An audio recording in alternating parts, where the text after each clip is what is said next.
किसी जंगल में टुनटुनी चिड़िया अपने पति कालू कौवे के साथ रहती थी। शादी के कुछ ही दिनों बाद वो 2 अंडे देती है। समय आने पर अंडे से प्यारी प्यारी 2 बेटियां बाहर आती हैं।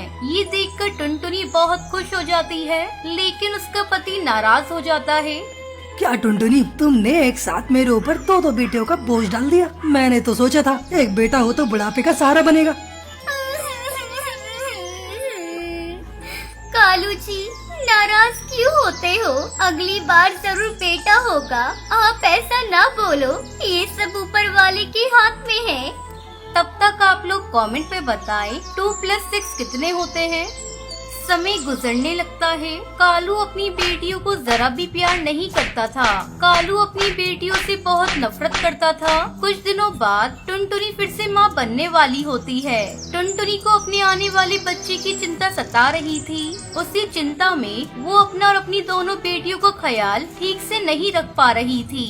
ऐसे में वो तीनों बीमार पड़ जाती है। एक दिन टुनटुनी की सहेली लूसी कबूतरी उससे मिलने आती है। अरे टुनटुनी, ये तूने अपनी कैसी हालत बना रखी है? तेरी बेटियां भी बीमार लग रही हैं। क्या बताऊं लूसी, कालू जी मेरी बेटियों से बहुत नफरत करते हैं। पता नहीं इस बार बेटा आएगा या बेटी। मैं इसी चिंता में घुली जा रही हूँ और अपनी बेटियों का भी ख्याल नहीं रख पा रही हूँ। तभी टुनटुनी की दोनों बेटियां भूख से रोने लगती हैं। मम्मा मम्मा, मेरे पेट में दर्द हो रहा है। मुझे बहुत जोरों से भूख लगी है। बेटा ये लो, मैं तुम्हारे लिए मीठी मीठी आम लेकर आई थी, तुम इसे खा लो। टुनटुनी की दोनों बच्चियां आम खाने लगती है। कुछ दिनों बाद टुनटुनी के अंडे से बच्चे के बाहर आने का समय आ जाता है। हे भगवान, इस बार मेरे ऊपर रहम करना, मुझे बेटा ही देना। उधर कालू भी घोंसले के बाहर बैठा बच्चे के अंडे से बाहर आने का इंतजार कर रहा था। जैसे उसे अंडे टूटने की आवाज आती है, वो दौड़कर घर के अंदर आता है। क्या हुआ, बेटा या बेटी? बताओ बताओ, जल्दी जल्दी बताओ। मेरे कान बेटे की आवाज सुनने के लिए तरस रहे हैं। क्या बताऊं जी, इस बार भी बेटी ही आई है। बस बहुत हो गया टुनटुनी, मैं 3 बेटियों का बोझ नहीं उठा सकता। तुम इन्हें लेकर कहीं दूसरी जगह चली जाओ। कालू जी, ये आप क्या कह रहे हैं? बेटा या बेटी पैदा करना मेरे हाथ में नहीं है, ऊपर वाले के हाथ में है। शायद हमारी किस्मत में बेटियां ही लिखी हैं। जब ये खबर हरी तोती सुनती है तो वो बहुत खुश होती है और वो अपने पति से कहती है, अरे ओ मिट्ठू के बापू, कुछ सुना? टुनटुनी के घर से बेटी पैदा हुई है। बहुत अकड़ रही थी, कह रही थी मेरी बेटियां मेरा गुरूर हैं। अब पता चलेगा जब कालू उसे धक्के मारकर घर से बाहर निकाल देगा। मेरे कलेजे को ठंडक मिलेगी जब कालू उसे घर से बाहर निकालेगा। ये बिल्कुल भी अच्छी बात नहीं। तुम्हें दूसरों का झगड़ा देखने में बहुत मजा आता है। कहीं ऐसा ना हो लेने के देने पड़ जाए। मैंने तुम्हें कितनी बार समझाया है, दूसरों के घर में आग लगाने का काम छोड़ दो। तुम चुप रहो जी, बहुत आए साधु महात्मा बनने। मुझे टुनटुनी का घर टूटते हुए देखना है। बहुत दिनों से मैं अपनी सहेली चंपा के लिए कालू की तरह वर की तलाश कर रही थी। अब मैं अपनी सहेली की शादी उस कालू से करवाऊंगी। आज तो मैं उस कालू को ऐसा भड़काऊंगी कि वो टुनटुनी और उसकी बेटियों को धक्के मारकर घर से बाहर निकाल देगा। अब मैं जा रही हूँ। मेरे जाने से पहले अगर कालू अपनी तीसरी बेटी को भी अपना लेगा तो टुनटुनी को उस घर से निकालने का मेरा प्लान धरा का धरा रह जाएगा। मैं टुनटुनी के घर जा रही हूँ तमाशा देखने। तुम घर को देखना आकर, तुम्हें सारा किस्सा बताऊंगी। हरी तोती टुनटुनी के घर पहुँचती है। अरे ओ कालू, सुना है तेरे घर में फिर से बेटी आई है। तू बड़ा ही बदकिस्मत है रे। बुढ़ापे में तेरा कौन सहारा बनेगा? बेटा की चाह में तुम बुढ़े हो जाओगे। मेरी सहेली चंपा कौवे से शादी कर लो, फिर देखना बेटों की लाइन लग जाएगी। बात तो आपकी सही है भाभी, मैं भी बेकार में कब तक इनको झेलता रहूंगा। मैं आपकी सहेली से शादी करने को तैयार हूँ। लेकिन कालू, मेरी बहन से शादी करने से पहले टुनटुनी और तीनों बेटियों से तुम्हें छुटकारा पाना होगा। ये कौन सी बड़ी बात है भाभी, मैं आपके सामने ही टुनटुनी को धक्के मारकर घर से बाहर निकाल देता हूँ। इतना कहकर कालू टुनटुनी उसकी बेटियों को घर से बाहर निकालने के लिए कमरे के अंदर जाता है। अरे ओ मनहूस टुनटुनी, निकल जा मेरे घर से अपनी तीनों बेटियों को लेकर। मैं कल ही दूसरी शादी करने जा रहा हूँ। ये आप क्या कह रहे हो जी? दूसरों के कहने पर तुम क्यों अपना घर बर्बाद कर रहे हो? देखना, ये एक दिन बड़े होकर हमारा नाम रोशन करेंगी। मुझे तेरा ये भाषण सुनने का कोई शौक नहीं। तू अपनी बेटी को लेकर यहाँ से जाती है या मैं तुझे पीटना शुरू करूँ? लेकिन मैं नन्ही नन्ही बच्चियों को लेकर कहाँ जाऊंगी? मेरा तो मायका भी नहीं है। ठीक है जी, मैं जा रही हूँ अपनी बेटियों को लेकर। देखना, एक दिन तुम जरूर पछताओगे। टुनटुनी अपनी बेटियों को लेकर वहाँ से जाने लगी। उसे जाता देखकर हरी तोती बहुत खुश थी। तोती बहन, आपने मेरा घर उजाड़ कर अच्छा नहीं किया। आपकी भी एक बेटी है। रस्सी जल गई मगर बल नहीं गया। मेरी चिंता छोड़, तू अपनी और अपनी मनहूस बेटियों के बारे में सोच। टुनटुनी वहाँ से चली जाती है। समय तेजी से गुजरने लगता है। कालू कौवे चंपा कौवे की शादी हो जाती है। कुछ ही दिनों बाद कालू कौवे के घर बेटे का जन्म होता है। अपनी बेटे को देखकर कालू बहुत खुश था। चंपा, आज मैं बहुत खुश हूँ। मांग, तुझे जो मांगना है। काश मैंने तुमसे पहले ही शादी कर ली होती तो मुझे आज इतना इंतजार नहीं करना पड़ता। कालू जी, मेरा बहुत मन है मैं नौलख का हार पहनूं। अगर तुम मुझे वो ला दोगे तो बहुत अच्छा होगा। दूसरी तरफ टुनटुनी पक्षियों के घर में काम करके अपनी बेटियों को पालने लगी और उन्हें पढ़ाने लगी। मेरी बच्चियों, तुम मन लगाकर पढ़ाई करो और इस बेरहम दुनिया को दिखा देना कि बेटियां भी बेटों से कम नहीं होती। समय के साथ साथ तीनों बेटियां बड़ी हो जाती हैं और पढ़ लिख कर नौकरी करने लगती हैं। दूसरी तरफ कालू का बेटा ज्यादा लाड प्यार में बिगड़ जाता है। हर दिन पैसों के लिए घर में कालू से झगड़ा करने लगता है। नालायक, इसी दिन के लिए मैंने तुझे पाल पोस के बड़ा किया था कि तू एक दिन मेरे साथ मारपीट करे। तुझे कमा कर मुझे देना चाहिए। रुक, मैं तुझे अभी सीधा करता हूँ। कालू भुट्टे, तू मेरे बेटे को मारेगा? तेरी इतनी हिम्मत? मैं इसका पिता हूँ चंपा। इसे प्यार करता हूँ तो इसे मार भी सकता हूँ। तू इस गलत फहमी में मत रहना। आज मैं तुझे एक राज बताना चाहती हूँ जो मैं कई सालों से अपने सीने में लिए बैठी थी। ये तुम्हारा बेटा नहीं, ये तो मेरे और कड़कनाथ के प्यार की निशानी है। ये सब बातें सुनकर कालू कौवा वहीं बेहोश हो जाता है। चंपा कौवे उसका बेटा कालू कौवे को मार मार कर घर से बाहर निकाल देते हैं। कालू कौवा अब अपनी पहली पत्नी टुनटुनी को याद करके रोने लगता है। तभी टुनटुनी वहाँ से गुजर रही होती है। कालू की ऐसी हालत देखकर वो उससे पूछती है, क्या हुआ जी? आपको हम याद है? कालू अपनी पत्नी को देखकर फूट फूट कर रोने लगता है और उसे सब कहानी बताता है। कालू कौवे को रोता देखकर टुनटुनी पिघल जाती है और उसे माफ कर देती है। फिर सभी खुशी खुशी रहने लगते हैं। टुनटुनी की शादी को 5 साल गुजर गए थे, लेकिन वो अभी तक माँ नहीं बन पाई थी। फिर उसकी साथ बबली कबूतरी उसे ताने दिया करती थी। अरे बहू, मोहल्ले की सारी बहुएं माँ बन गई हैं, लेकिन तेरी गोद अभी तक खाली है। मुझे तो ऐसा लगता है कि मैं पोते का मुंह देखे बिना ही मर जाऊंगी। माँ जी, आप ऐसी बातें क्यों करती हैं? इसमें मेरा क्या दोष? माँ जी, सब भगवान के हाथ में है। हाँ, तू तो ऐसा कहेगी ना, दोष तुझी में है। तभी तो इतने साल हो गए, अभी तक तू माँ नहीं बनी। अब जाकर मेरे लिए खिचड़ी बनाकर लेकर आ। अभी लाती हूँ माँ जी। जैसे ही टुनटुनी खिचड़ी बनाने जाती है, तभी बबली कबूतरी की पड़ोसन उसके घर आती है। आओ सुंदरी, बहुत दिनों बाद आ रही हो। क्या बताऊं बबली कबूतरी, अपने बेटे बहू के पास गई थी। ये लो मिठाई खाओ, बहू को बेटा हुआ है। तू बहुत किस्मत वाली है सुंदरी, जो जीते जी पोते का मुंह देख लिया। और एक मैं हूँ जो आज तक पोते के लिए तरस रही हूँ। ऐसा लग रहा है जैसे पोते का मुंह देखे बिना ही मैं मर जाऊंगी। तू ऐसा क्यों कह रही है बबली कबूतरी? तेरे बेटे की उम्र कहाँ निकली जा रही है? तो उसकी दूसरी शादी कर दे।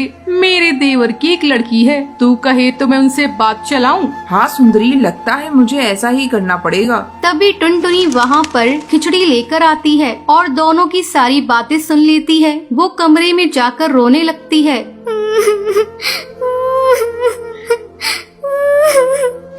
जब शाम को टुनटुनी का पति बंटी घर आता है तभी उसकी माँ उससे कहती है, बेटा अब मैं ज्यादा दिन इंतजार नहीं कर सकती, तू दूसरी शादी कर ले। आज मेरी सहेली सुंदरी कौवी घर आई थी और उसने एक चिड़िया के बारे में बताया है। अब मैं तेरी एक नहीं सुनूंगी और जल्द ही तेरी शादी इस चिड़िया से कर दूंगी। ठीक है माँ, मैं दूसरी शादी करने के लिए तैयार हूँ।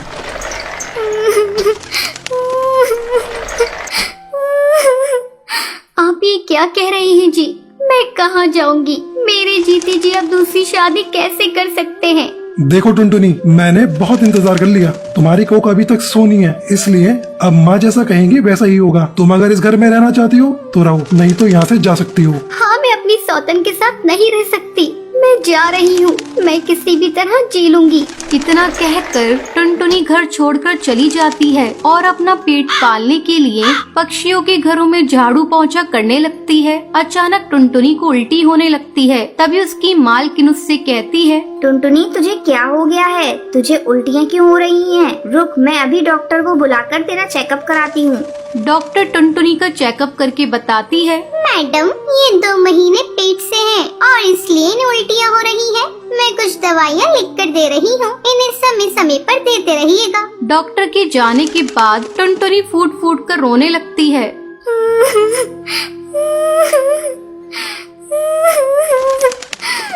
मैडम, मुझे ये बच्चा नहीं चाहिए। भगवान ने मुझे ये बच्चा तब दिया है जब मेरे पति ने मुझे घर से बाहर निकाल दिया और दूसरी शादी कर ली। अब मैं अकेले इस बच्चे को कैसे पालूंगी? ठीक है टुनटुनी, अगर तू चाहती है तो मैं तेरे बच्चों को गोद ले लूंगी, क्योंकि मेरा भी कोई बच्चा नहीं।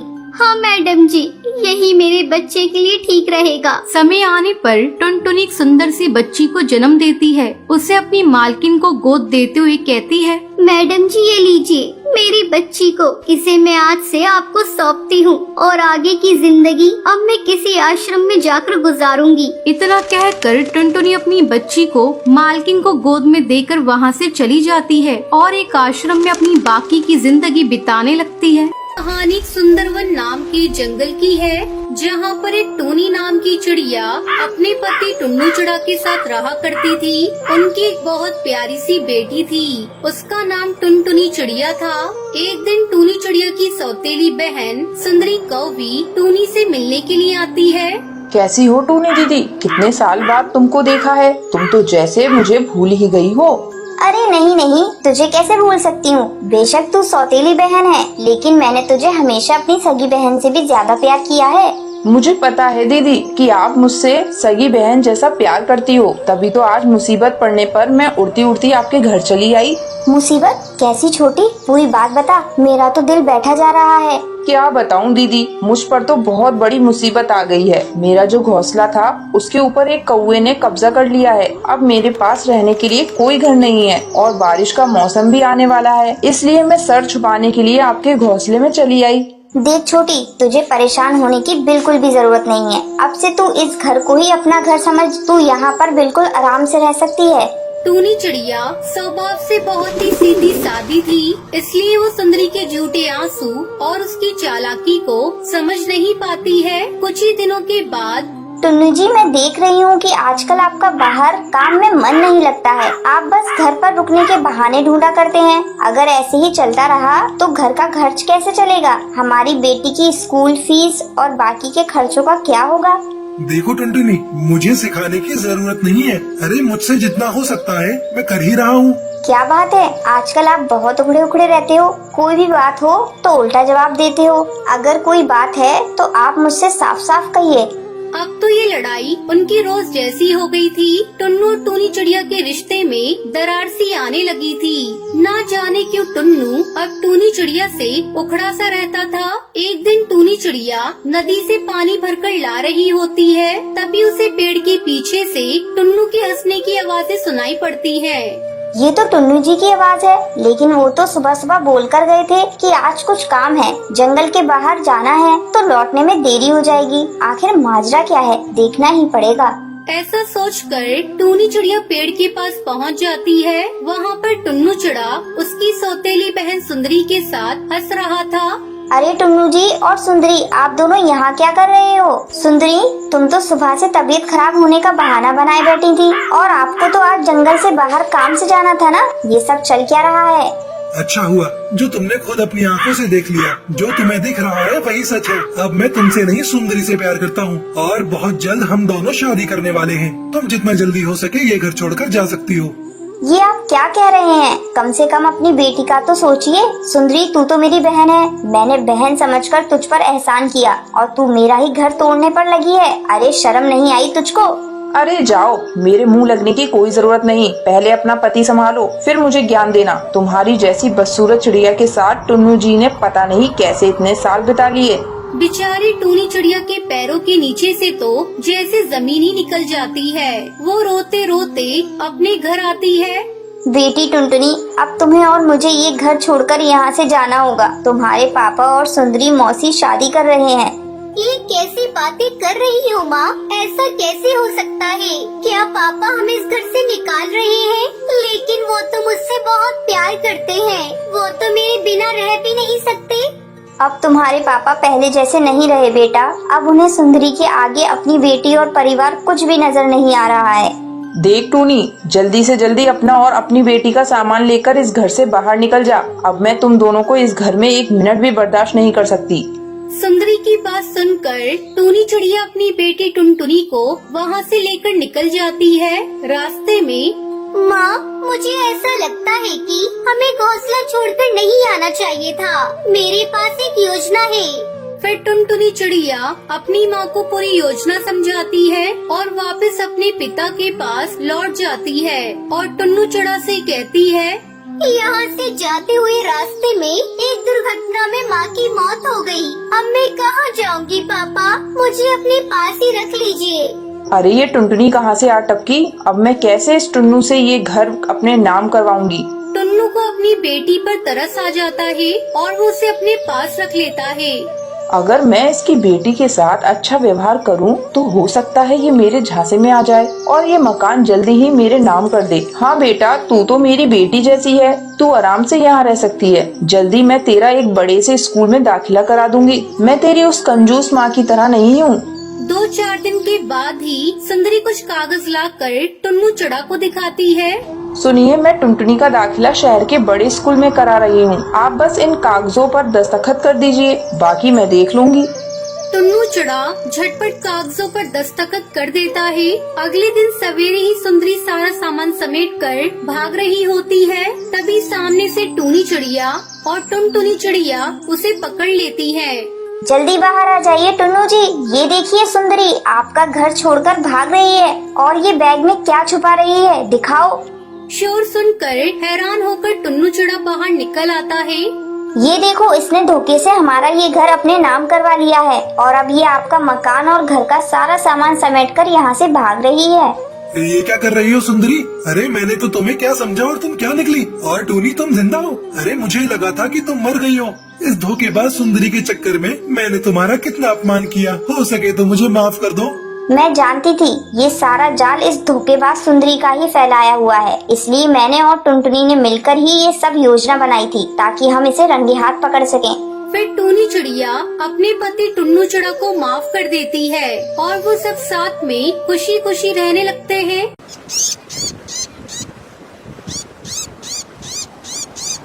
सुंदरवन के जंगल में टुनटुनी नाम की एक चिड़िया रहती थी। जब टुनटुनी चिड़िया छोटी थी तभी उसके पिता की मौत हो गई थी। किसी तरह उसकी माँ टूनी चिड़िया ने उसे पाल पोस कर बड़ा किया।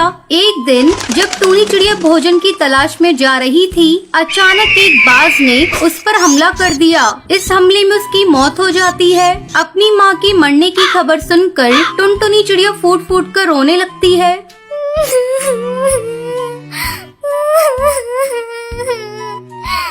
माँ तुम मुझे छोड़कर क्यों चली गई? पापा तो पहले से ही छोड़कर चले गए थे। आज तुम भी मुझे छोड़कर चली गई। मैं किसके सहारे अब जीऊंगी?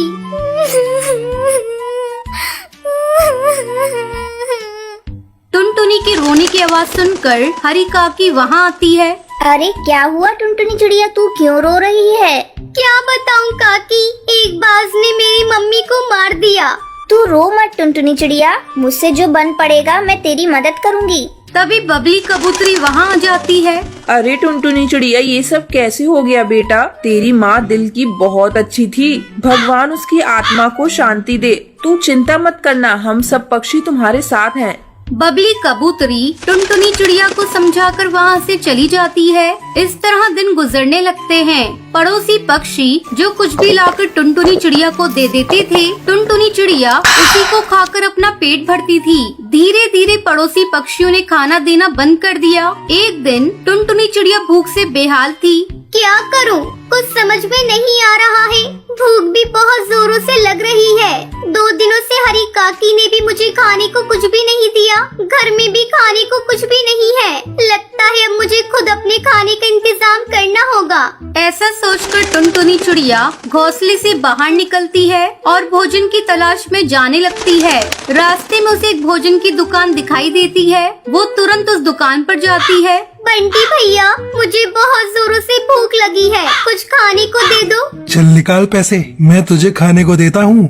नहीं भैया, मेरे पास पैसे नहीं है। है? तेरे पास पैसे नहीं है? चल भाग यहाँ से। जेब में पैसे नहीं है और खाना खाने चली आई है। मैंने फ्री का धर्मशाला नहीं खोल रखा है जो तुझे फ्री में खिलाऊंगा। टुनटुनी चिड़िया रोती हुई वहाँ से चली जाती है। बिना पैसों के लगता है कोई मुझे खाना नहीं देगा। अब तो मुझे भीख ही मांगनी पड़ेगी।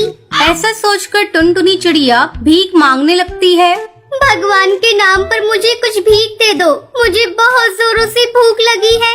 लेकिन टुनटुनी चिड़िया को कोई भीख नहीं दे रहा था। तभी कड़कनाथ सेठ का बेटा कालू कौआ वहाँ से गुजर रहा था। उसने जब टुनटुनी चिड़िया को भीख मांगते हुए देखा तो वो रुक जाता है। साहब, कुछ भीख दे दीजिए, मुझे बहुत जोरों से भूख लगी है। चलो मैं तुम्हें ले जाकर भोजन कराता हूँ। कालू कौवा उसे लेकर एक होटल पर जाता है और उसे भोजन कराता है। जब टुनटुनी चिड़िया भोजन कर लेती है तब कालू कौवा उससे पूछता है, देखने से तो तुम भले ही घर की लग रही हो, लेकिन तुम इस तरह भीख क्यों मांग रही हो? क्या बताऊं, मेरे मम्मी पापा दोनों मर चुके हैं। मैं एक अनाथ चिड़िया हूँ, भूख से तड़प रही थी, इसलिए भीख मांग रही थी। कालू कौवा टुनटुनी चिड़िया की खूबसूरती पर फिदा हो जाता है। अब वो रोज टुनटुनी चिड़िया से मिलने लगता है। एक दिन कालू कौवा अपने परिवार को बिना बताए टुनटुनी चिड़िया से शादी कर लेता है और उसे लेकर अपने घर पहुंचता है। तभी कालू कौवे की माँ सुंदरी कौवी जब टुनटुनी चिड़िया को देखती है तो वो कालू कौवे से पूछती है, कालू, ये क्या मजाक है? तू किसे ब्याह कर ले आया? माँ, ये अनाथ चिड़िया है, सड़क पर भीख मांग रही थी। तुझे अपने घर परिवार की इज्जत की कोई चिंता नहीं? तूने इस भिखारन चिड़िया से शादी क्यों कर ली? कुछ रुपए पैसे देकर इसकी मदद कर देता। मैं तुझे अपनी संपत्ति से बेदखल करती हूँ। अब इसे लेकर मेरी आंखों से दूर चला जा। तभी कालू कौवा टुनटुनी चिड़िया को लेकर वहाँ से चला जाता है। आपने मुझ पर तरस खाकर मुझसे शादी कर ली। अगर आपने मुझसे शादी नहीं की होती तो आपको इस तरह बेघर होना नहीं पड़ता। तुम चिंता मत करो, सब ठीक हो जाएगा। अब कालू कौवा टुनटुनी चिड़िया को लेकर वहाँ से दूसरे जंगल चला जाता है। फिर दोनों मिलकर अपने लिए एक घोंसला बनाते हैं और खुशी खुशी उसमें रहने लगते हैं।